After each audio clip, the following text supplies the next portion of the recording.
आज मेरा सवाल प्रोफेसर अकबर से है। प्रोफेसर अकबर, हमने 5 टेस्ट को तो देखा कि किस प्रकार बाइबल में वो किताबों को ऐड किया गया। तो मान हाँ। लेते हैं न्यू टेस्टमेंट के समय में ऑलरेडी यहूदियों के पास वो स्क्रोल्स वगैरह थे। तो न्यू टेस्टमेंट के दिनों में ऑलरेडी एक तरीके का उनके पास किताबें थी, तो फिर से उसको वापस कैनोनाइजेशन करने का जरूरत क्या था? इन शॉर्ट, मतलब न्यू टेस्टमेंट का क्या क्राइटेरिया है? उनमें बहुत सारे लेटर्स निकाल दिए गए थे, कुछ हैं, कुछ लोग डाउटफुल मानते हैं, 1 जॉन वगैरह, रेवलेशन को नहीं मानते। सो आज हम चाहेंगे कि आप न्यू टेस्टमेंट के ऊपर थोड़ा सा हमको स्टडी दें। पहली बात, एक बार मैं पिछले बार हमने जो देखा है उसका एक रीकैप दूंगा, फिर हम लोग अभी के जो आपके सवाल हैं उस सवालों के हिसाब से हम देखेंगे, आगे बढ़ेंगे। पिछले बार मैंने बताया कि कैनोनाइजेशन क्या होता है। कैनोनाइजेशन मतलब एक नाप लेने का एक जो छड़ी होता है हम्म। उसको कैनन केन कहा जाता हम्म। था। तो जी। बाइबल के अंदर इतने सारे जो किताबें हम जो देखते हैं, सिर्फ वही किताबें क्यों, ज्यादा क्यों नहीं, कम क्यों नहीं, हम्म। ये कौन फैसला करेगा कि कौन सा किताब वो बाइबल के अंदर रहने के लायक है या नहीं? इसके बारे में हम बात कर रहे थे। पिछले बार मैंने ये बताया कि कुछ 5 मुद्दों को मैंने बताया था कि पहली बात, क्या ये जो किताब बाइबल के अंदर दर्ज किया जाने से पहले उसको परखा जाता था कि क्या ये जो किताब परमेश्वर के प्रेरित या भविष्यवक्ता से बताया गया है या बोला गया है या लिखा गया है या नहीं। हम्म। दूसरा जो मुद्दा है कि जो भविष्यवक्ता या प्रेरित इन बातों को जो कहा है, उस बातों की स्थापना करने के लिए क्या परमेश्वर ने चिन्ह और चमत्कार किए हैं या नहीं। हम्म। यहां पर एक बात मैं कहना चाहूंगा कि चिन्ह और चमत्कार के बारे में हमारा राय क्या है। आई थिंक परमेश्वर आई थिंक ये आज बहुत ही ज़रूरी है, क्योंकि 2-3 दिन से इतने सारे अटैक्स जो आ रहे हैं ग्लोरी अपॉलोजेटिक्स के खिलाफ, मिरेकल्स और हीलिंग को लेकर। अच्छा है आपने वो पॉइंट पे आए, तो मैं चाहूंगा कि आप एक्सप्लेन कीजिए लोगों को क्या है पहली वो। बात, फ्रांसिस और मैं, हम मानते हैं कि परमेश्वर चिन्ह और चमत्कार आज भी करते हैं। यस। अगर चिन्ह और चमत्कार नहीं करते, शायद ना तो ये ना तो मैं यस। इस जगह पर बैठकर परमेश्वर के वचन के बारे में बातें डिस्कस नहीं डिस्कस। करते। बिल्कुल। बिल्कुल। क्योंकि हम विश्वास करते हैं और जानते हैं, हमने खुद परमेश्वर के चिन्ह और चमत्कारों को हमारी जिंदगी में महसूस किया हम्म। है, देखा है। हम्म। तो हम इसके खिलाफ नहीं, हम्म। हम जानते हैं परमेश्वर चिन्ह और चमत्कार करता है। हम्म। सबसे बड़ी चमत्कार क्या है? वो ये है कि इंसान की दिल को बदलना। आमेन। आमेन। जब एक इंसान सुसमाचार सुनता है, जब उसका मन का परिवर्तन होता है यीशु मसीह को प्रभु कहने के लिए, हम्म। वही सबसे बड़ी चमत्कार है। यस। और हर जो चमत्कार बाइबल में हुई है वो इसी बात की स्थापना करने के लिए कि सुसमाचार सही है। यस। यहां पर और एक मैं बताना चाहूंगा कि प्रेरित पौलुस रोमियो की पत्री 15 अध्याय में कहते हैं कि परमेश्वर ने चिन्ह चमत्कार और वचन के जरिए मेरे द्वारा जो काम किए हैं उन्हीं के बारे में मैं घमंड करता हूं और किसी और के बारे में नहीं। यहां पर देखिए, जब प्रेरित वचन बांटते हैं, सुसमाचार बांटते हैं, टू बी प्रिसाइज, प्रेरित पौलुस सुसमाचार बांटते हैं। उस सुसमाचार की स्थापना करने के लिए परमेश्वर चिन्ह और चमत्कार करते हैं। मगर आज के जो प्रचारक है वो सुसमाचार नहीं, चिन्ह और चमत्कारों के बारे में प्रचार करते हैं। ये जो बात है जिसके खिलाफ हम दोनों हैं। और उसका मर्चेंडाइज कर रहे हैं। इनफैक्ट हाँ, आप इंतजार करेंगे थोड़े दिन के लिए, जब हमारा 1 लाख सब्सक्राइबर हो जाएगा, तब हमने प्रॉमिस किया था कि हम प्रोफेसर अकबर का जो है गवाही अपलोड करेंगे।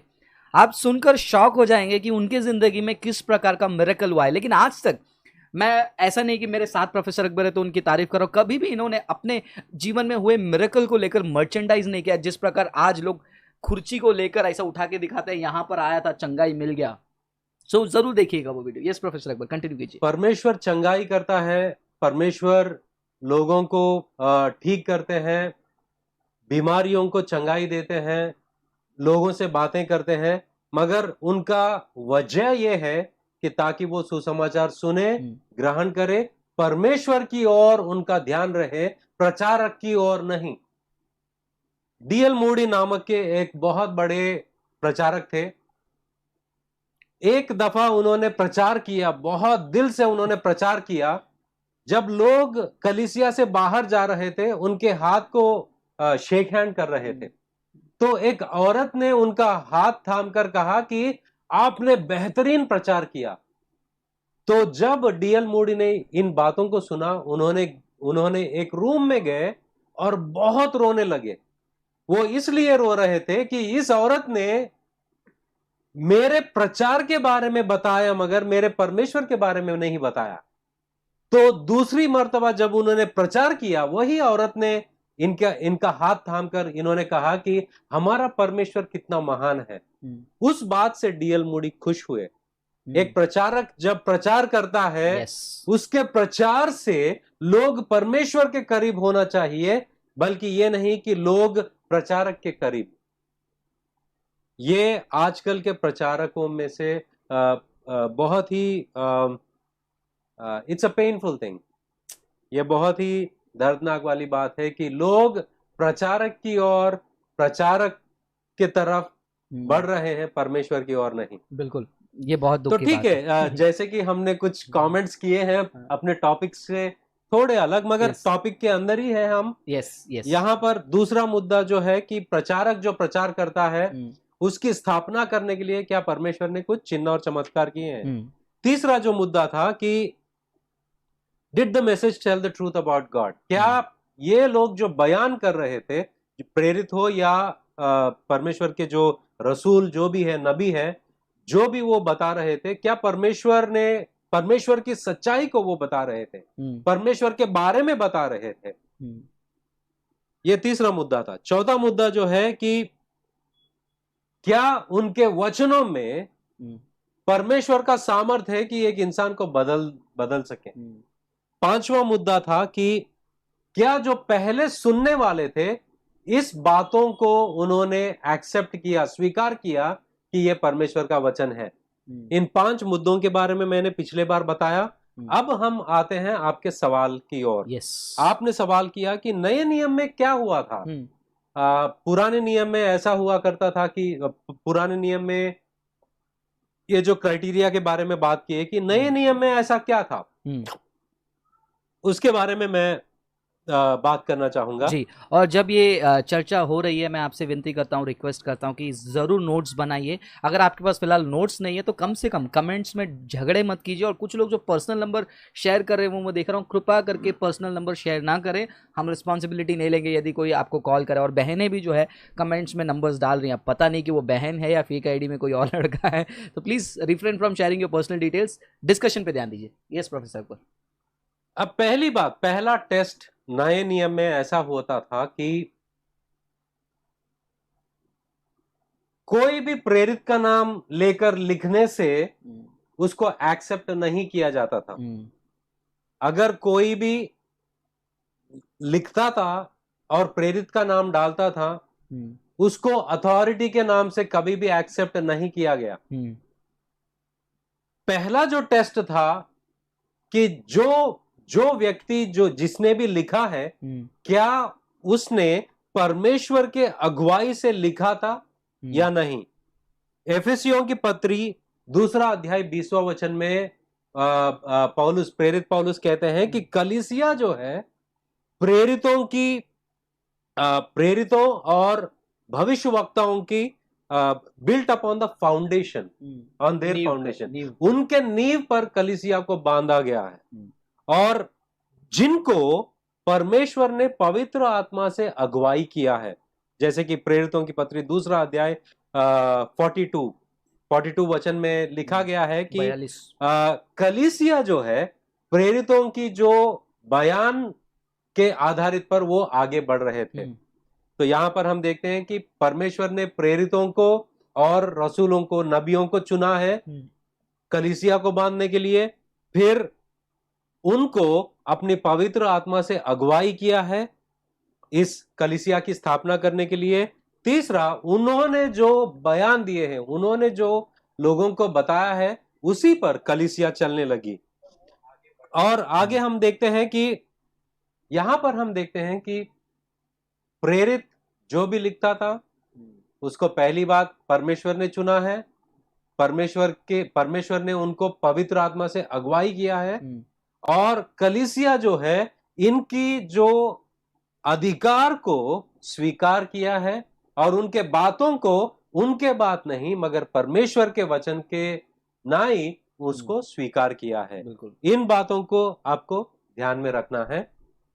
आगे जाके हम देखते हैं कि नए नियम में इन किताबों को इकट्ठा करके जो सच्चे हैं उनको एक जगह पर, जो झूठे हैं उनको अलग करने की वजह क्या थी। पहली बात,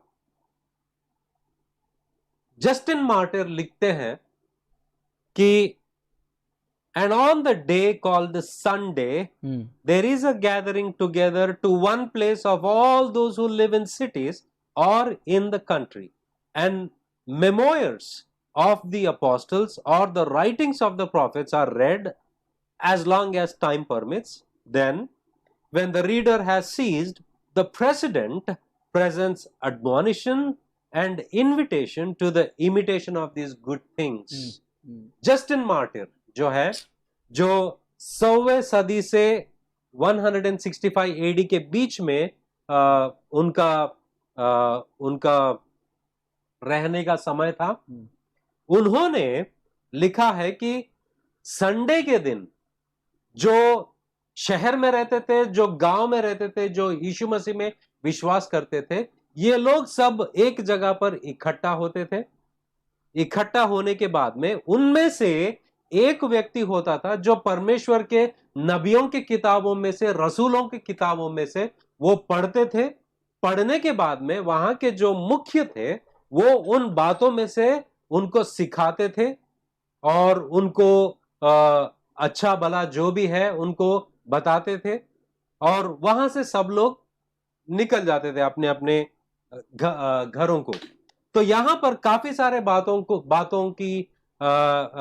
को नोटिस करना बहुत जरूरी है कि अगर विश्वासी लोगों के लिए कोई चेतावनी देना हो या हौसला देना हो, उसके लिए किताबों की जरूरत होती है।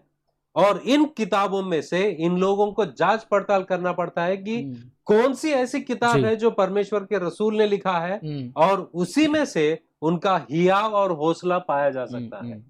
तो पहला जो मुद्दा है वो ये है कि क्योंकि since they were written by an apostle or prophet of God, they must be valuable, and if valuable they should be preserved.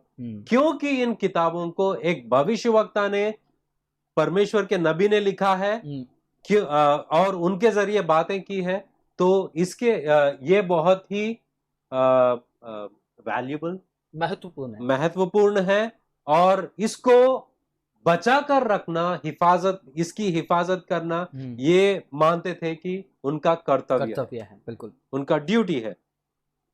और नेक्स्ट जो था, the needs of the early church, जो कलीसिया की जरूरतें थे कि the churches needed to know which books should be read, किन किताबों की पढ़ाई किया जाना चाहिए। ये जो संडे को जो हमारी सभा होती है, हम लोग, हमारे पास एक बाइबल किताब है, तो हम ये बातों को समझ नहीं सकते, बिल्कुल, मगर हम बात कर रहे हैं उस आदि में जो कलीसिया थी, और बाइबल को एक किताब जैसा नहीं रखा गया था उस वक्त इन किताबों को इकट्ठा किया जा रहा था और वहां पर पढ़ा जा रहा था और पढ़ाया जा रहा था। तो इनको जरूरी थी ये जानना कि कौन से किताब परमेश्वर के रसूल या नबी ने लिखा है और कौन से किताब परमेश्वर की ओर से नहीं है, तो उनको नकारना और स्वीकारना, ये प्रक्रिया वहां पर हो रहा था। बिल्कुल बिल्कुल।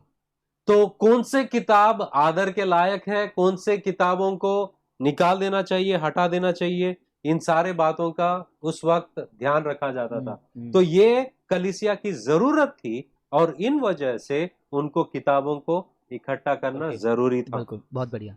नेक्स्ट जो है, इन किताबों में जो भी पढ़ रहे थे वो उनके जिंदगी में लागू करना था।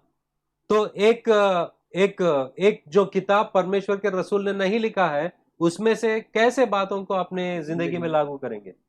बिल्कुल तो सही बात। उनको इसका भी ध्यान देना था कि अगर वो परमेश्वर का रसूल ने लिखा है या नबी ने लिखा है या प्रेरित ने लिखा है, तभी वो किताब हमको सिखाने का लायक है जी, और उसको हम इज्जत कर सकते हैं। बिल्कुल।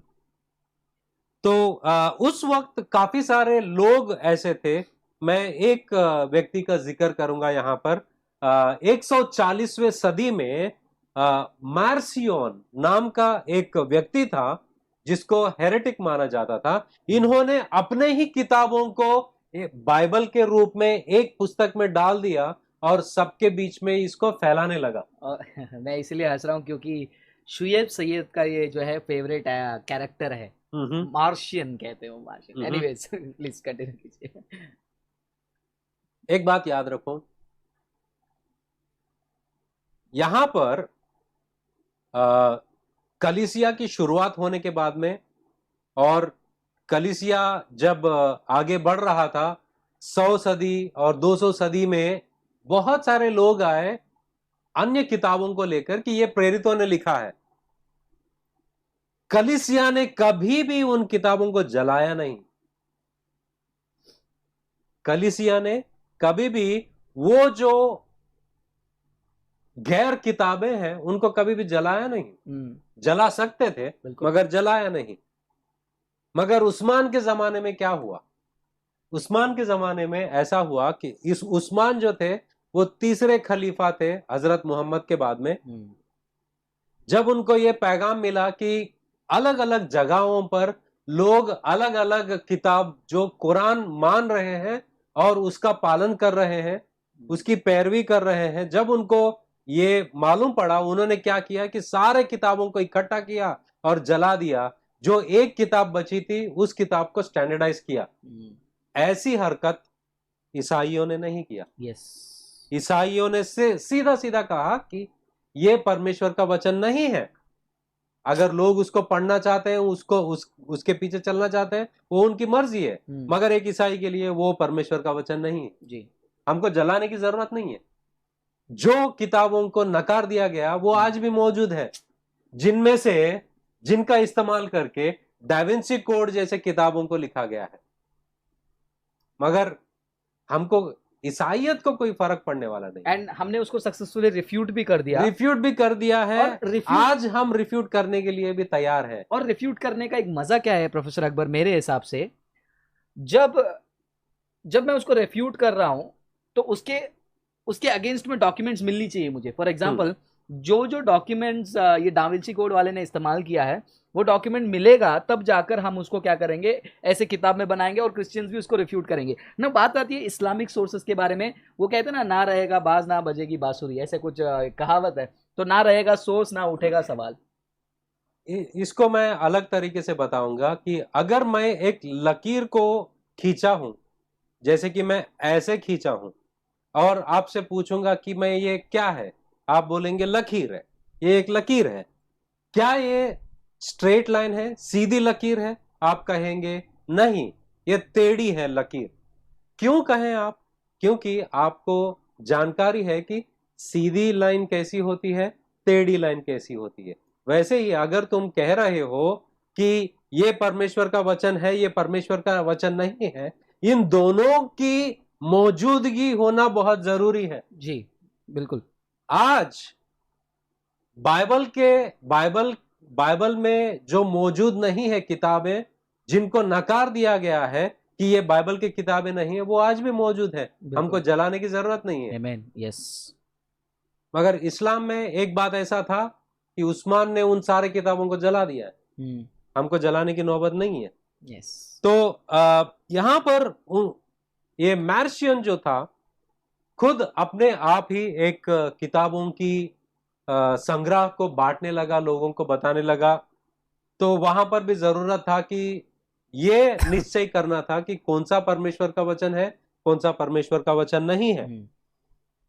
और दूसरी बात, उस वक्त ऐसा था कि काउंटरफीट, मतलब नकली किताबें जो पतरस ने नहीं लिखा हो, जो बरनबा ने नहीं लिखा हो, या किसी और प्रेरित ने नहीं लिखा हो, उनके नाम पे किताबें बंटने लगी थी। तो ये भी एक वजह था कि उनको देखना था कि कौन सा सही किताब है, कौन सा सही किताब नहीं है। तीसरा जो और एक मुद्दा जो वजह जो ये था कि जब ईसाइयत फैलने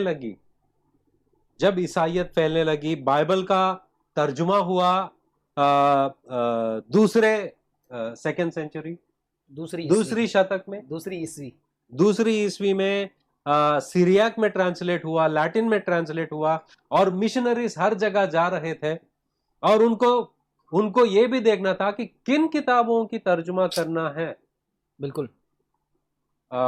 अगर वो प्रेरित के प्रेरणा से नहीं लिखी गई तो उसकी तर्जुमा करके कोई फायदा नहीं। ये भी एक वजह थी कि उनको ये निष्कर्ष पर पहुंचना था कि कौन सा परमेश्वर का वचन है, कौन सा परमेश्वर का वचन नहीं है। नेक्स्ट जो है वहां पर सताव। पहले जो कलीसिया में जो लोग थे उन पर इतनी सताव थी कि उनके हाथ पैर काटकर उनके सामने ही जलाया जा रहा था। और एक आयरन चेयर, लोहे से बना हुआ जो कुर्सी होती है, उसको आग में लाल किया जाता था, और एक ईसाई को उसके ऊपर बिठाकर दबाया जाता था, क्योंकि वो ईसाई है। तो एक किताब जो परमेश्वर के प्रेरित से लिखा नहीं गया है, उसे मानकर इन लोग को क्या मिलने वाला था? तो इनको यह जानना था कि हम जो हमारी जिंदगी दांव पे रखे हैं, हम ये मालूम करना चाहते हैं कि क्या हम सच्चाई के खातिर मर रहे हैं या झूठ के खातिर मर रहे हैं। तो उसके लिए भी इनको जांच पड़ताल करना था कि कौन सा प्रेरित ने किताब लिखा है, या क्या प्रेरित ने प्रेरणा के साथ में लिखा है या नहीं।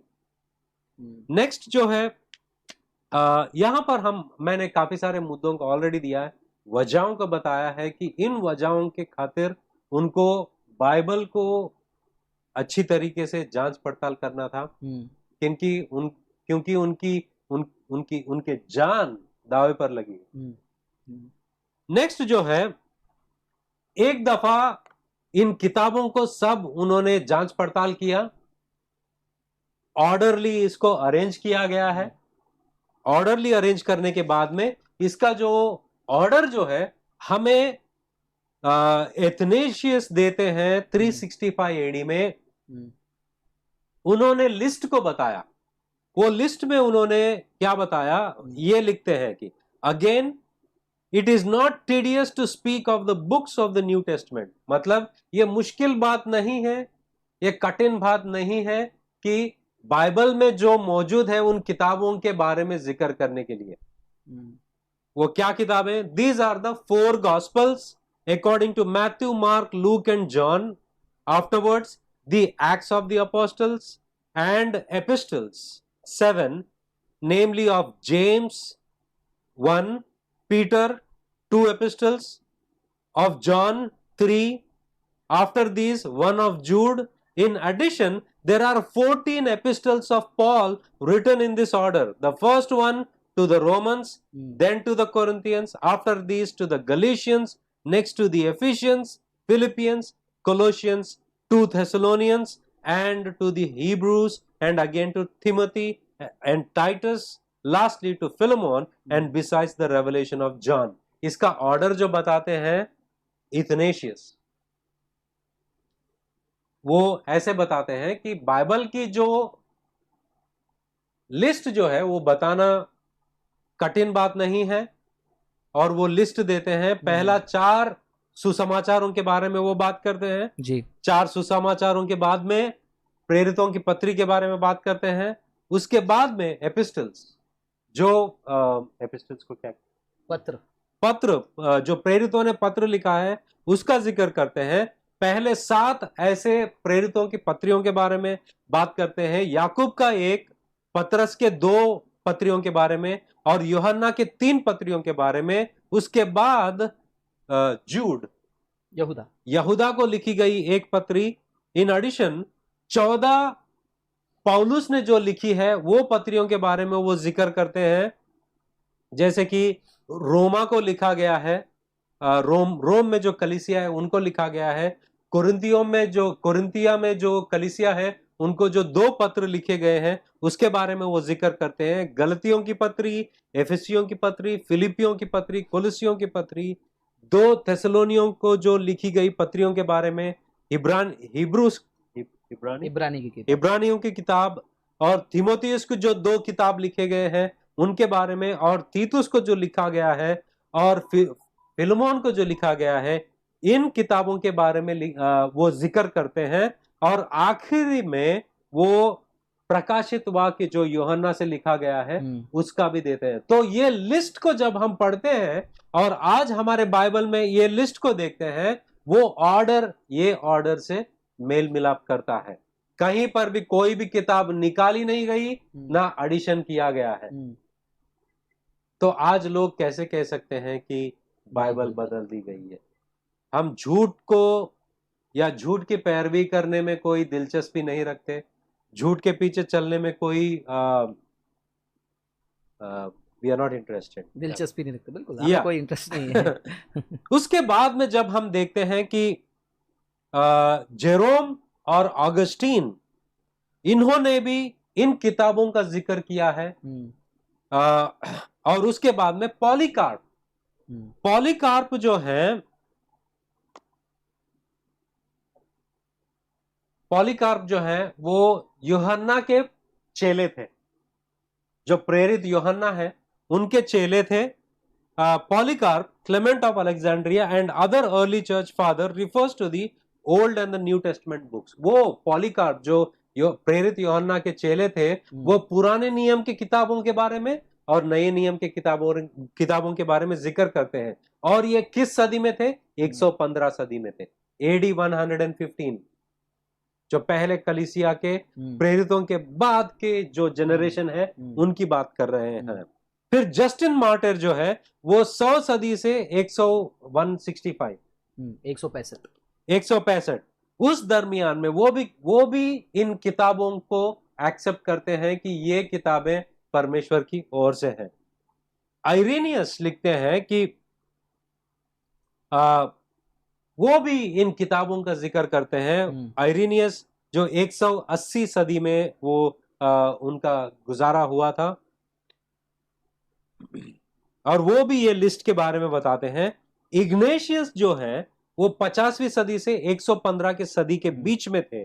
वो लिखते हैं, I do not wish to command you as Peter and Paul they were apostles. जैसे पतरस और पौलुस ने अपने पत्रियों से कलीसियाओं को जो चेतावनी दी है, उस तरह की चेतावनी मैं देना नहीं चाहता, क्योंकि मैं उनके तरह नहीं हूं।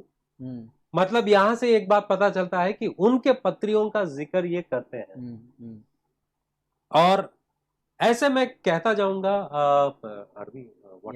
almost 32 minutes. 32 minutes. Okay, we are on time. Yes. तो यहां पर जब हम देखते हैं कि इन सारे किताबों का जिक्र जो है, जो ऑर्डर जो है, पहले से ही कलीसिया में मौजूद थे और वो कंटिन्यू हुए हैं, और आज तक भी वो ऑर्डर वैसे ही है। कहीं पर भी कोई किताब ना निकाल दिया गया है, ना ऐड किया गया है। जो नकली किताबें हैं उनको नकार दिया गया है। Yes. अगर हमारे पास वक्त है, बाद में मैं किन किताबों को निकाल दिया गया है उसके बारे में भी बात करना चाहूंगा। मे बी जब अगर कॉलर्स कम होंगे तो हम डिस्कस कर लेंगे। ठीक है, अगर कॉलर्स कॉल नहीं कर रहे हैं तो उस वक्त मैं बताऊंगा, नहीं तो हम अगले हफ्ता कंटिन्यू कर सकते हैं कि पुराने नियम में कौन से किताबों पर सवाल उठाया गया या कौन से किताबों को नकार दिया गया है, और नए नियम की कलीसिया में ऐसे कौन से किताबें थे, कौन से पत्री थे जो कलीसिया ने ठुकरा दिया या निकाल दिया कि ये परमेश्वर की ओर से नहीं है। उसके बारे में हम बात कर सकते हैं। I think